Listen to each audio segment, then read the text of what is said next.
Welcome to the Motherhood Alliance podcast, the podcast dedicated to empowering moms and families on their health and wellness journey. I'm Brittany Suttner. And I'm Andrea Rinkus. Together, we're here to explore holistic approaches that go beyond conventional medicine. Each week, we dive into topics that matter most to you. Everything from nutrition and mental health to alternative therapies and natural living. And whether you're a new mom navigating the early stages of parenthood or a seasoned pro looking for new ways to support your family's well-being, you're in the right place. Even better, all of our guests are local small business owners who you can actually talk to and work with. You can learn more about today's guest and connect with hundreds of other health and wellness professionals through our informative and easy-to-use directory at motherhoodalliance.com. Before we get started, keep in mind that this podcast is for informational and educational purposes only and is not a substitute for personal healthcare advice. Please consult your healthcare provider before making any changes based on the podcast content. Thank you for joining us on this journey. Are you ready to help your family thrive? Let's get started. Hi, we are Britt and Andrea from motherhoodalliance.com, and we are excited to welcome you to a 4-episode series with Dr. Mikhaila Riska. If her name sounds familiar, Dr. Mikhaila has been a well-known chiropractor in the Appleton area for almost 10 years now, and she's the owner of 920 Wellness Studio. But today, we're excited to introduce you to her new business, Fox Valley Functional Medicine, which just opened in April of 2025. At Fox Valley Functional Medicine, Dr. Mikhaila's goal is to help people get to the root causes of their health issues and not just manage symptoms. Her approach combines the best of functional, integrative, and conventional medicine to create truly personalized care plans that empower people to take charge of their well-being.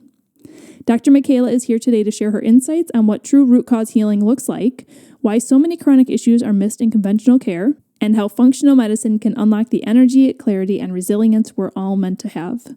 Get ready, you're going to walk away from these conversations feeling inspired, informed, and ready to take your health into your own hands. Let's get started.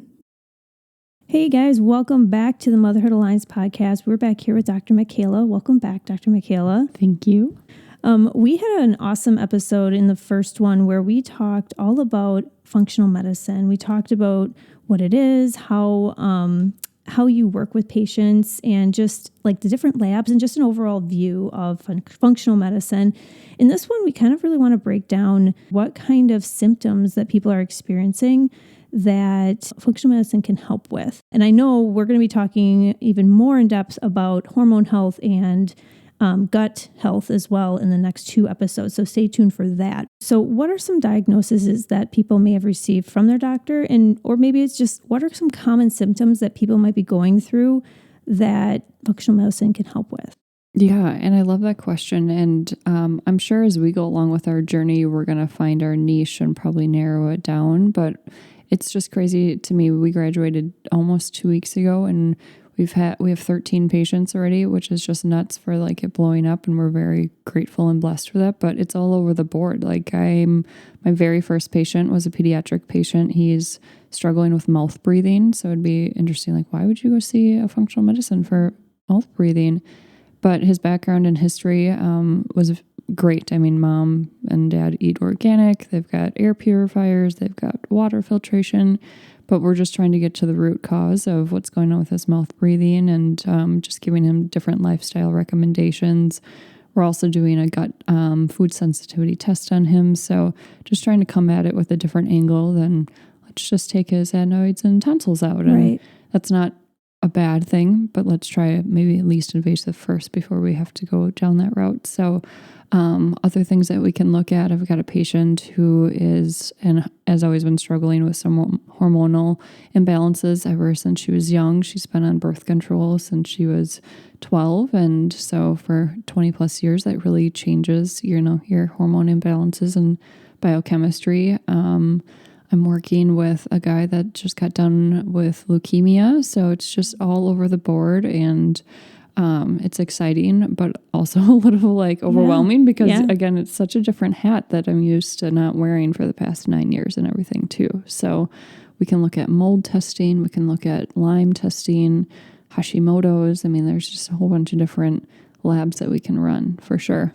What about anxiety and depression? Because I feel like these are all-time highs. So obviously looking at lifestyle factors, we've talked about on many other podcast episodes about how today's age of just being in technology and screens and the comparison world constantly, you'd think that we would not feel lonely, but we do, which leads to anxiety and depression. So what about these mental health aspects? Is that typically stemming from a test you can run, like things like the gut or hormones off or things like that? Yeah, absolutely. My first thing I would want to look at is like neurotransmitters, like what's going on with your serotonin, your GABA, norepinephrine, epinephrine. What is things that we can really help stimulate those naturally with just lifestyle and relationship changes and such too. But then, there might be necessary supplementation that is needed for sure too. So, and sometimes there is a season to be on antidepressants. I'm not one to say that, that you're too big for that or such, but it's always a goal of ours if you are going to be on that sort of medication, like let's do it for a season and a very needed reason, but also then looking at maybe the minerals that are going to be depleted in your body while you're on an SSRI and everything too. So again, we're not totally against conventional or traditional medicine. There's a time and place absolutely for everybody and a season and a reason for it. But there's different tests absolutely that we can do, and neurotransmitter testing would probably be our first one that we want to look at, as well as you said, the foods that we're eating too. Maybe doing a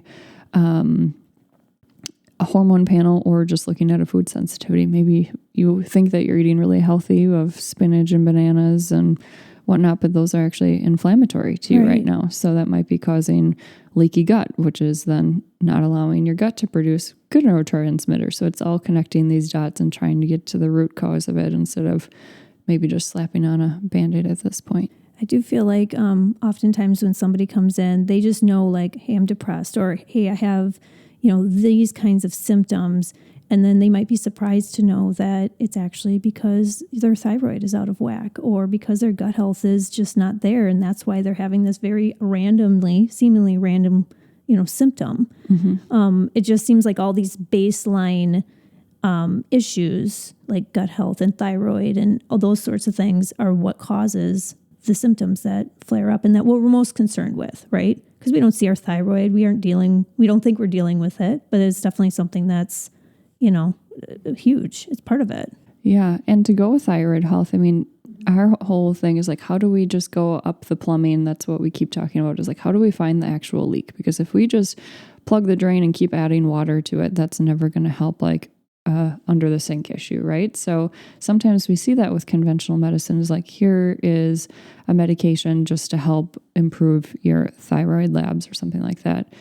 But that's not getting to the root cause. Maybe it's a sluggish liver, or maybe you aren't processing bile correctly. And that's all an upstream issue that we need to actually go downstream and make sure that we're getting to the root cause of it instead of just solely looking at the thyroid. I think that is such a big difference of functional medicine providers versus traditional healthcare systems, that it's so put in compartmentalized. Is that how you say that word? Compartmentalized. I can spell it maybe. Yeah, right. But it's put into compartments. Yeah. And that it's like, okay, you go to your thyroid doctor, your endocrine doctor, you go to your gastroenterologist, you go to your OBGYN, like your body is almost put into little pieces instead of just seeing it as a whole system. And it's just amazing to learn of like how your liver really affects your thyroid, and also a difference of looking at optimal lab ranges versus just survival and disease lab ranges. I mean, it's just crazy that you could be on the borderline of disease and severe disease, and a conventional doctor's like, well, it's not in the red, so thumbs up to you and out the door, but that's just so different. And it is such a shift of mindset of optimal and thriving versus hopefully not dying. Right. Well, and that's why you have so many people with so many different like medications too from all these different doctors, and they're not like checking them. And yeah, I love that functional medicine can just bring it all together. Mm-hmm. I would be really curious on what percentage of ailments are coming through in the area that's showing the ailment versus comes through in it from a different part of the body. So to kind of explain that a little bit, you were just saying that thyroid, you could be having issues with your thyroid, but it's actually stemming from your liver having problems. Right. Right. And so what percentage of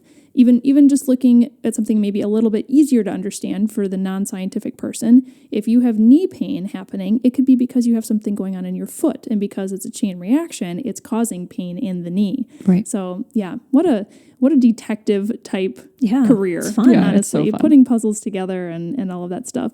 Staying on the thyroid a little bit, can you just explain, what does the actual thyroid do for our health? Yeah, it has a lot of different functions. I mean, it can really help with different hormone producing. It gets a lot of its signals from different parts in the brain. So that's another piece that we really looked at, is like, why is the hypothalamus maybe not connecting as well to the thyroid? Why is the pituitary gland maybe not communicating and sending out perfect signals? So it really supports a lot of different metabolic functions in our body, our energy levels. I see a lot of patients with that brain fog or that lower libido. There's so many different functions for the thyroid, so it's really important to get those labs tested, especially for those postpartum, perimenopause, menopause women. That's where we really see a lot of thyroid issues. But again, we really want to support them with going deeper down the stream of finding out what's going on with some of those signals from the brain, the liver, and half the time it's not even a thyroid issue. The thyroid really gets blamed for a lot of things. They're like the scapegoat of the body, but it's like, let's actually look at why they're not maybe getting the signal to not get the support they need, and why they aren't producing the proper T3, T4, TSH, TPO antibodies, those types of things. Yeah, there you go. That's very interesting. If someone went to their primary doctor and they tested their thyroid, what labs would they be running for the thyroid versus what you do? I think they would probably, I mean, it depends on the PCP for sure, but I'm sure they're all going to hopefully do the T3, T4, TSH, TPO antibodies. Those are the general ones. But sometimes they don't even do that. Sometimes they just do like a reverse T3 or the conversion right before that. And you really want to see why those lab values are appropriate. And again, what they're looking at might not be as optimal range as what we're getting to. We kind of touched on that of disease state versus optimal and thriving. I also like to look at like doing an iodine test and maybe selenium as well. Those are really good, important minerals that we can all be supporting our thyroid. So like eat your Brazil nuts. Those are really good for selenium and such too. But again, I think there's so much focus on the thyroid as a scapegoat. So like, let's almost look at different body systems that send those signals to it, and they're just like kind of shooting the messenger at this point. Mm-hmm. Now, switching gears a little bit, but I think it's still similarly related, Hashimoto's. This is an autoimmune disease that a lot of people have heard about, but don't know much about it. But I feel like it's almost, I don't want to say commonly diagnosed, but kind of commonly diagnosed. And if I know correctly, it's actually an autoimmune disease that attacks the thyroid. Is that right? And tell us a little bit more about Hashimoto's. Yeah, for sure. And I would echo kind of what I've stated before too, of like, why is your body attacking itself? That's with any autoimmune disorder. And even in functional medicine, we almost don't go down into each diagnosis for Hashimoto's or for, how do I say this correctly? Like, we don't go for the diagnosis. We go more for that broad spectrum of autoimmune, because if you've got Hashis, you probably have got a different autoimmune disorder. Like, why is your cells attacking each other? And why is this probably more of a system-wide thing? So that's where we are differentiating ourselves from the conventional med doctors comparatively to us, that you might be diagnosed with Hashis, but let's look at a system-wide issue of getting those foundational pieces back in order so we can get Hashimoto's or autoimmune disorders back on track. So it's more supporting the body as a whole system. But yeah, Hashis can definitely be presented with that low libido, or looking at poor metabolic rate, and how do we support that patient who isn't feeling their best. I find also just visual representations, and I sound so nerdy when I say this, but now like I look at people's eyebrows and I look at their nails, and it's just like, I feel like I'm like judgy person out in the community, but I'm not judging. It's just so interesting. We know that is like, as personal trainers, we're always looking at like how the posture is, and like, all that stuff. So and you don't want to be creepy, but it's like, you're missing the lateral third of your eyebrow. Like, you should come see me for thyroid health. Like, what's going on here? That would how get creepy attention. Is that? So for things like thyroid disorders, whether it's stemming from the thyroid or stemming from somewhere else, or Hashimoto's, once you're able to get these labs back and kind of see what's going on in somebody's body, just to give somebody a little bit of picture of hope here, how long does it typically take someone to start feeling better when they are working through and they've actually found what the problem is and now they're working through a path to healing? I would say hopefully within like 120 days, because your blood cycle is going to go through that, and that really affects a lot of things too, your red blood cells, but also just making sure that patients are doing their homework at home too. So I'm hoping within 12 weeks or 120 days is kind of what we say. Again, that's a blanket answer. If you're struggling with breast cancer versus maybe SIBO or something like that, it really just depends on the diagnosis, but we can definitely see significant changes within 90 to 120 days, depending on, if patients are compliant at home for sure too. That's huge. That's a big part of it for sure. And I feel like those numbers, when someone sits down and thinks about, okay, 3 to 4 months, that's not that long. Mm-mm. Yeah. And your journey could be longer, but it's not like you're talking 3 years before you could feel a difference. Right. For sure. Like that renews a lot of hope. Well, and I also think that the things that you have to do now to fix the issues you're having doesn't have to be forever. Like the supplements, maybe you do have to take quite a few supplements for, a couple months, but that doesn't mean it's forever. Right. So, right. I mean, Absolutely. it is a short time, but for long-term gain. Another one that a lot of people struggle with is allergies. Yeah. Seasonal allergies, but then there's food allergies. There's different types here. Can functional medicine help with allergies? Yeah, absolutely. For food allergies and intolerances, I think we come from a different place and understanding as well, because you go to certain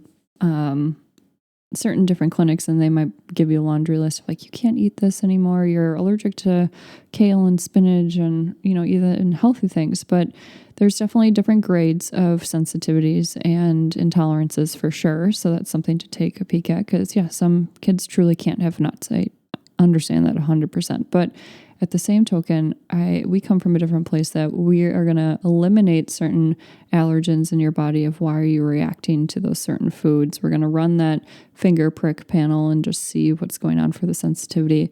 We're going to remove it, but then we want to heal your gut to later introduce it. So we've got a full protocol that unless it is a true food intolerance that you're having this really bad reactive hives going to the ER situation, if it's a lower grade sensitivity and your body really could be benefiting from some of these healthier foods, it doesn't have to be as restrictive as some people think. And again, you go to some clinics that maybe have a different mentality, but if we can heal the gut and we can keep the proper nutrients that aren't meant to be leaking out into our bloodstream and everything too, we want to eliminate, restore, and then reintroduce is kind of what we do for our food sensitivity testing. Yeah, I love that. When it comes to just like allergies, more of a histamine dominance, there's definitely supportive care that we can do. Like I love Orthomolecular's D-Hist. They have got a really good one for adults and D-Hist juniors. So that's good just during the season, because there are a lot of people that are sensitive to pollen and just outdoor environments. And some of that we truly can't control because our world is just unfortunately filled with pesticides and Roundup and just spraying chemicals. And we can do the best that we can do to control. But when it comes to environmental stuff, I really encourage patients to get like an air purifier in their home. I really like Air Doctor or Jasper. Those are really good ones to consider in their homes, just to kind of keep that air as pure as we can when you're sleeping, and just breathing all that in and regularly changing those filters for sure. But there's definitely things that we can do of why is that histamine dominance happening in your body. I appreciate those answers. When it comes to seasonal allergies, it's like, well, if you're allergic to grass, you can't avoid the grass, but there are some things that you can do to actually help with those. So that's encouraging. Before we close out this episode, we definitely want to spend a little bit of time talking about pediatrics, though, because not all functional medicine providers will even touch pediatrics. It can be a whole different ballgame, but this is actually a passion of yours. So tell us a little bit about what functional medicine looks like for kiddos. Yeah, I think it's just running different labs that your pediatrician probably won't. And again, that's never a shame on them, but their education is just different. And I think it's awesome to see what is maybe a mold panel. Is there is there mold going on in a bathroom at your house or in the walls and such that you need remediation, and that's causing some mouth breathing or some congestion issues in your peanut? But, sometimes you don't get those types of answers going to traditional healthcare. Maybe it is looking at Lyme's, I'm looking at, or Lyme disease, I keep saying that. But it is just looking at, if a kiddo's always hunting and fishing with their dad, maybe they do have a Lyme disease diagnosis, and there's issues that we can help with the little kiddos.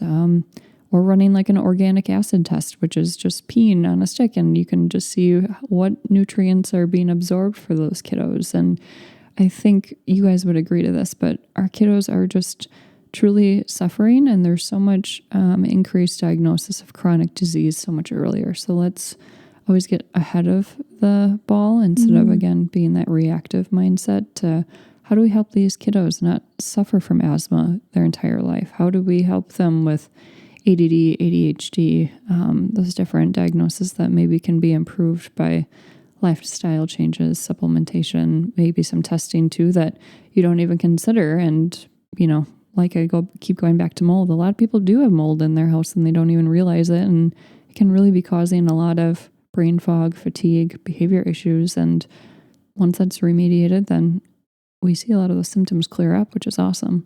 What's the youngest that you would see? Oh gosh, my very first patient of a FM patient was 2, so I guess I'm open to seeing anybody. But there's a compliance factor too, and like we just did a food sensitivity test on him, and I chose to do like a finger stick test on him versus like a full phlebotomy draw, because what parent wants to see their kiddo with needles in their arms and such too. So there's things that we try to be very cognizant on. As a mom myself, I would have a hard time doing that for my kiddos. But I'm open to even working with infants and such too, but really working alongside of their pediatrician as much as we can too, or other holistic providers if need be. Man, functional medicine it's just so exciting. I just love how even when we're talking about specific diagnoses that people may have received from their doctors, like a thyroid disorder or Hashimoto's, you're almost just kind of like, well, do we even need that diagnosis? Let's just look at the whole picture, look at the whole body and see what the body is missing, right? Such a good perspective. This episode was great. And I do appreciate you taking the time to just touch on some of these common things like thyroid and pediatrics and Hashimoto's and allergies, because these are things that people are being commonly told they have issues with or that they're experiencing symptoms toward. Our next 2 episodes, we're going to be diving deep, though, on probably the top 2 reasons people are coming to functional medicine, or at least what they know functional medicine is used for, and that's going to be hormone testing as well as gut testing. So next up is going to be hormone, and you specifically use the Dutch test, so we're excited to dive into that. And then in episode 4, we'll be talking all about the gut and why everybody should care about that. So stay tuned for those episodes. They are the ones coming up next. If you enjoyed this episode, would you consider leaving a rating or review or sharing it directly with a friend who could benefit from the information? We know that you're a busy mom or caregiver, and our goal is to make your life easier by bringing tips and tricks directly from experts into your earbuds. By sharing this episode with someone you love, you can play a critical role in helping to make their life easier as well. We appreciate your time, and thank you for being a part of the Motherhood Alliance family.